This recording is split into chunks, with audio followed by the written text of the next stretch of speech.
Greetings, fellow film fans. Thanks for tuning in. My name is Mercy, and this is the Funny Pajamas YouTube channel. Now, today is kind of a bittersweet day because we got a really good episode of The Mandalorian. But as last episode of this season, and we're probably not going to get more Mandalorian goodness till the end of next year. Now, I would like to start off by saying this is going to be spoiler heavy. So if you haven't watched the latest episode titled The Rescue of the Mandalorian yet, go check it out, save this video for later, and come on right back after you've watched it so that we can discuss and have a wonderful time. Now, this episode starts off with we see Slave 1 chasing an Imperial. This Imperial shuttle is carrying Dr. Pershing.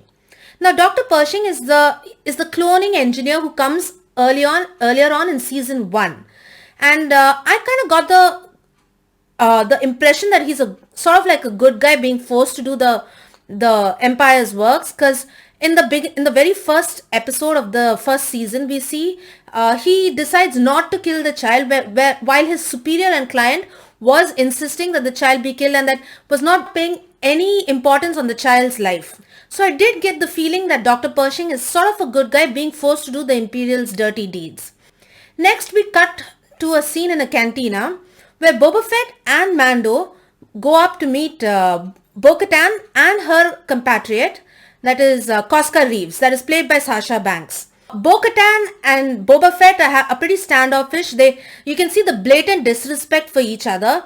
Bo-Katan because Boba Fett seems to be a clone, and Boba Fett because he's got no interest in Bo-Katan or her ideals and her goals to retake Mandalore. He's like, that can't be done. There's no chance of getting Mandalore back. Now, somehow they strike a deal, and Mando, Boba Fett, Bo-Katan, Koska Reeves, Fennec Shand and Cara Dune set off along with Dr. Pershing to save Baby Yoda. Hence the name of this episode, The Rescue. Now, we ended off the last episode with, Mando giving an ultimatum to Moff Gideon saying, I'm coming for the child. You don't know how much he means to me. And I'm definitely going to get him back and I'm going to return him to my side. So, they're in Slave 1 and they're sort of hashing out a plan when Dr. Pershing brings to their attention the Dark Troopers. Now, the Dark Troopers made an appearance in, I believe, the episode The Tragedy where Grogu was taken. And we see that they're pretty badass. Now, Dark Troopers were initially troopers who were aligned with the Force and had aligned with the dark side, and had Force powers. But as Pershing explains, to ensure the efficiency of the soldiers, the Dark Troopers, they removed the human components, and now the Dark Troopers are basically droids.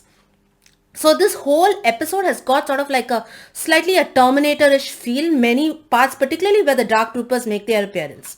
So they decide on a plan on how to board Moff Gideon's light cruiser.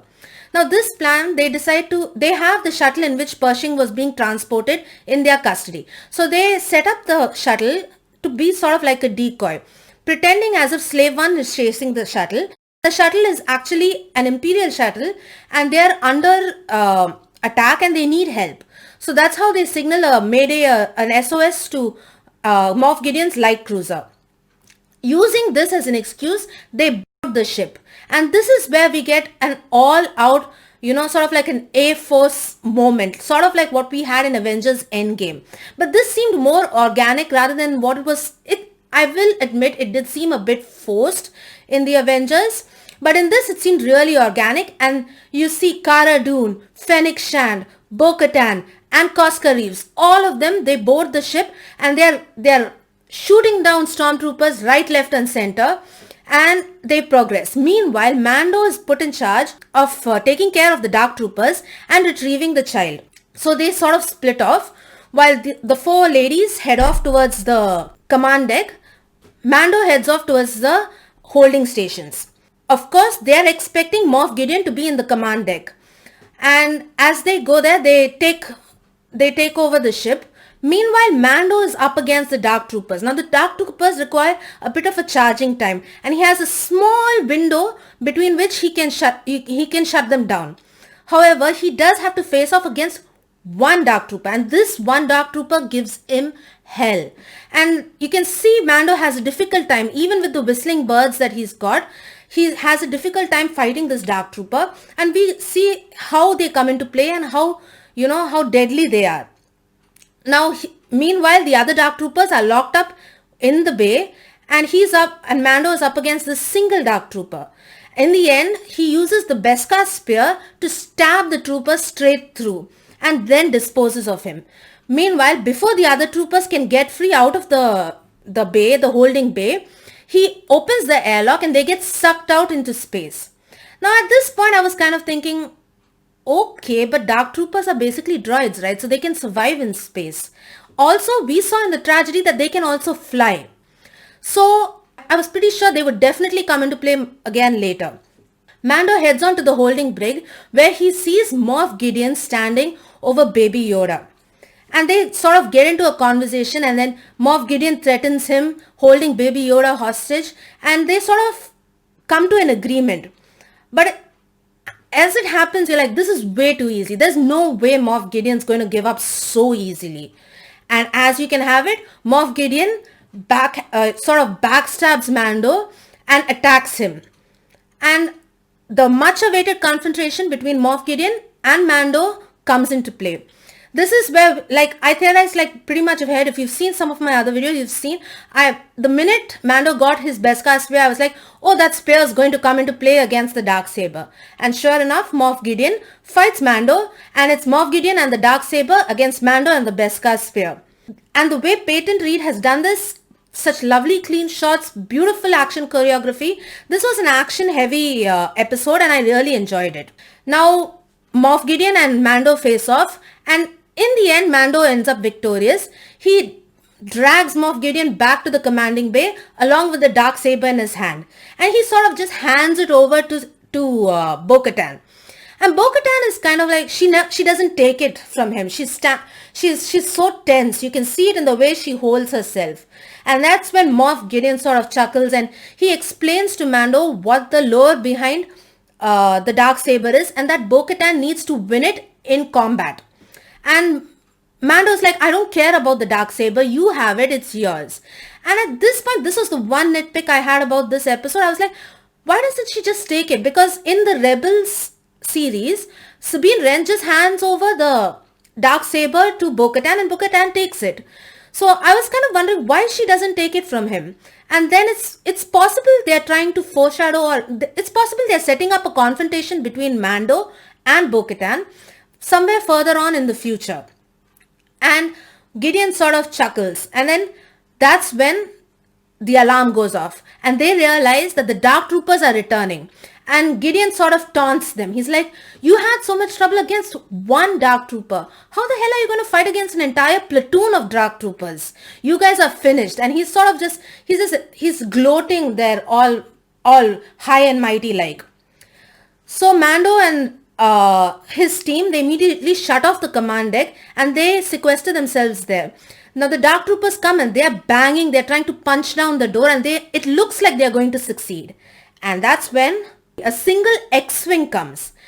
And it's at this point that I thought, oh my god, could the Jedi that Grogu contacted be Luke Skywalker? Because we know Luke Skywalker has an X-Wing in his possession. And I was still not sold on it. I was thinking maybe it's Luke Skywalker. As I said in my previous videos, my money was on Ezra Bridger, but I was really beginning to think. Now, there were 3 stages where I thought that it could be Luke Skywalker. One, when I saw the single X-Wing. Now, if it had been 2 X-Wings or maybe more, I would have thought it would have been the previous X-Wing pilots who came in the previous episodes.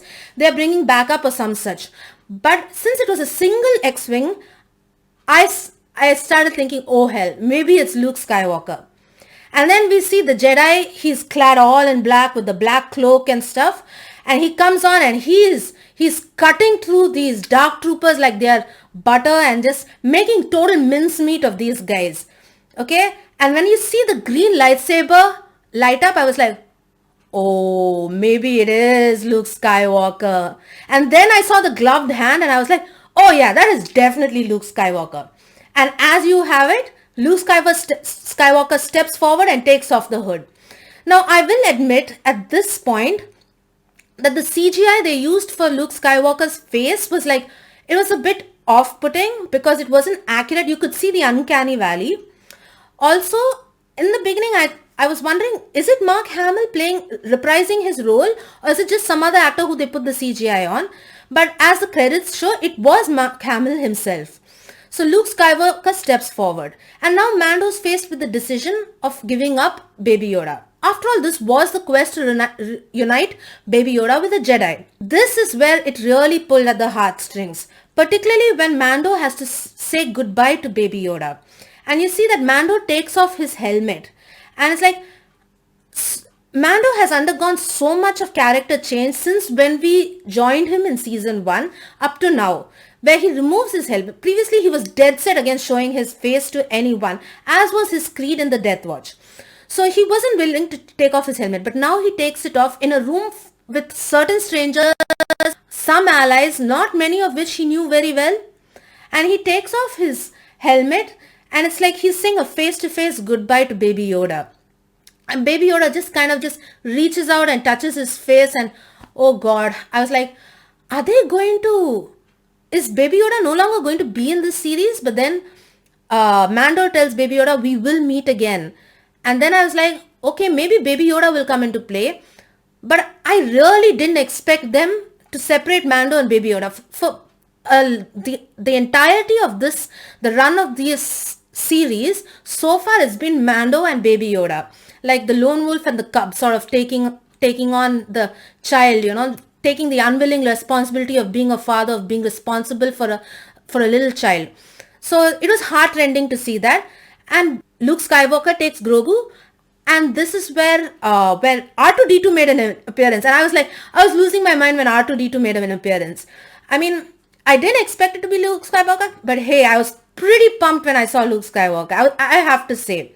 Now, at this point, you do think, what happens to Grogu further on ahead? Because we know that Kylo Ren, aka Ben Solo, was a student of Luke Skywalker. We see this in the sequel trilogy that comes further ahead in the timeline.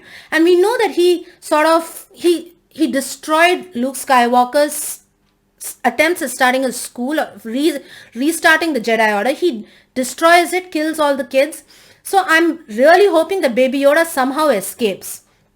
Now this does leave open that Luke Skywalker will make more appearances in the show, and I'm all the more happy for it.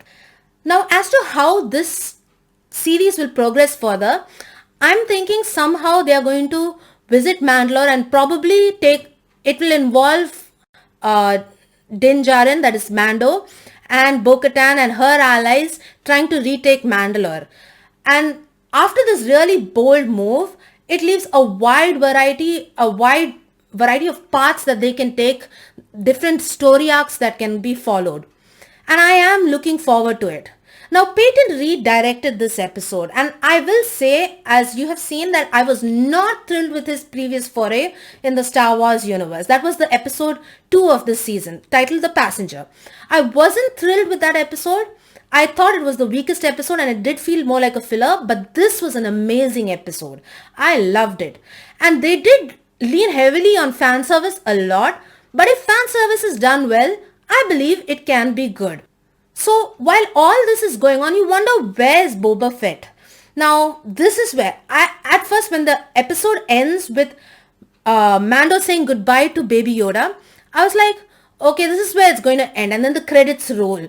And then there's a post-credit scene. I didn't expect there to be a post-credit scene, but there was a post-credit scene. And we see, we're back on Tatooine, and we see Jabba the Hutt's palace.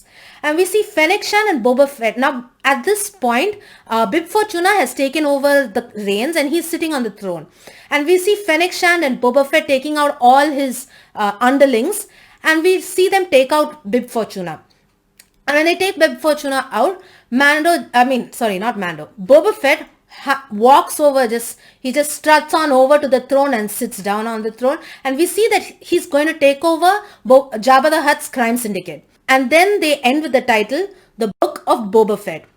Coming out of the Disney Plus investors meet, we did see that they announced a whole lot of Star Wars and Marvel properties and other movies as such, but they did not mention a Boba Fett series. But I do believe that this leads into the Boba Fett series. Now, there are whispers that maybe the Boba Fett series is going to replace The Mandalorian. There's not going to be a Mandalorian season 3, but I do believe there is going to be a Mandalorian season 3. And after watching this episode, we know Moff Gideon, he at the end, when he finds out that he's lost, he tries to kill himself, but Cara Dune just knocks him out. So we know Moff Gideon is in the custody of Cara Dune and probably the New Republic. And I'm guessing that he's somehow going to get free and he will play a role further ahead. Like I said, this is bittersweet. It's a beautiful ending to this particular season, and this season stepped it up a notch from last season. I will say the Ahsoka Tano episode was my favorite. This is a close second. I enjoyed it. A lot of nostalgic events. Basically, what really pulled at my heartstrings was the farewell between Mando and Baby Yoda. Anyway, now last year, we did have season 1 of Mando and Christmas time last year, and now again we have Mandalorian season 2. I'm glad we don't have to wait another year to get more premiere content from Disney Plus. I'm glad because I know from a couple of weeks now we're going to get WandaVision and then Falcon and Winter Soldier. So I'm glad that Disney is upping their content creation game, and we know they have made a tectonic shift towards streaming, and they are favoring Disney Plus and all the content. They'll be putting that more. Since the future of the cinema industry and the theaters is kind of in the air right now, this year has been bad, but I'm glad that we ended on such a good note, and it just leaves me salivating for more of what's going to happen on The Mandalorian, and I'm really excited for it. I'm totally pumped. Now, did you enjoy this episode as much as I did? Like, how does it rank in your list of episodes? Honestly, did you expect Luke Skywalker to turn up? Because I sure as hell didn't. I mean, I thought he was on the list, but definitely not high up there. I do think Ezra Bridger will make an appearance in the Ahsoka Tano show, which was announced in the Disney Investors Meet. So I do think he'll make an appearance there. Now, while you're here, why don't you take some time, hit that beautiful red subscribe button down below, become a subscriber to this channel if you haven't done so already, and don't forget to hit the bell icon so that you're notified every time I post something new. And hit the like button because it really helps this channel out, and it would really help me out. Hit the comment section down below. I'd love to hear your comments, see your views. Where do you think this show is going to go? And of course, you can always contact me on Twitter or Instagram. On Twitter, simply @Mercy_D. On Instagram, @Mercy_SD. Also, Funny Pajamas has its own Facebook page, so be sure to visit that at funny.pajamas. And also, Funny Pajamas has a website. Don't forget to check it out. I post content there. I haven't been posting for some time, but do check it out. There's some good editorials, some reviews. Be sure to check it out. It's simply at www.funny-pajamas.com. Pajamas with a Y. And by the way, you can also contact me by email, simply at mercy@funny-pajamas.com. Need I say it? Pajamas with a Y. A lovely ending to a beautiful season of Mandalorian. If they up the game this much in this season, I'm dying to see how they up it next season, and I do think there will be a next season. So be sure to check it out. I will definitely review it when it does come out. I will be reviewing WandaVision, so be sure to stay tuned for that. And that's all I have for you right now. This is Mercy saying goodbye. May the Force be with you. This is Mercy signing out. Bye.